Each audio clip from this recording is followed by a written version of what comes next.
महात्मा ठाकुर जी की सेवा शयन करा करके जैसे शयन में गए, ठाकुर जी उनके स्वप्न में आ गए। उस स्वप्न में आकर के बोले, बाबा आपने मेरी खूब सेवा करी, खूब मेरे 56 भोग लगाए, खूब मुंह को लाड़ प्यार कियो, खूब मुंह को डुलायो, इतनो भाव से मेरी सेवा करी बाबा, पर अब आपकी सेवा पूरी है गई। जो बालिका आज कथा में आई, मैंने वाकू वचन दियो है कि मैं आपके माध्यम से आऊंगा, आप उनको जाए के मुंह को दे दो। और अर्धरात्रि का समय, नन्ही सी मीरा अनशन व्रत पर मानो बैठी हो, और महात्मा पहुंच गए।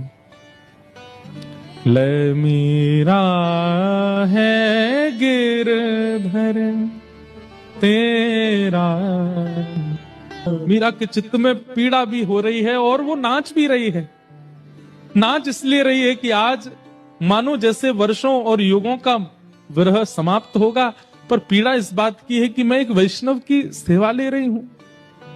उन महात्मा के नेत्रों के आंसू मीरा को बहुत सुहागन है बेटी, ये पहले मुझसे रीझे थे, मेरे पास आए, लेकिन अब ये तो से रीझ गए हैं, मैं अपनी तरफ से नहीं दे रहा हूं। ठाकुर जी ने आके मुझे आज्ञा दी है कि वो तोते सेवा कराना चाहे। मीराबाई को ठाकुर जी दे दिए हैं।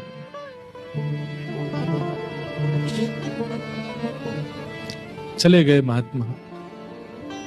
ये ठाकुर जी का नियम है बंधु, एक को संयोग देते हैं तो जिसको संयोग दे रहे हैं मानो किसी को वियोग देके आए, और जिसको संयोग दिया है वो तैयार रहे, एक दिन वियोग मिलेगा।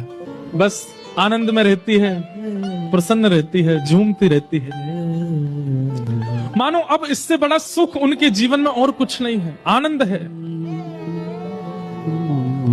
और तभी एक अवस्था हो गई मीराबाई की, प्रेम तो चित्त में खूब है, परंतु एक संकट का एक मानो बादल मंडरा रहा था मीराबाई के ऊपर।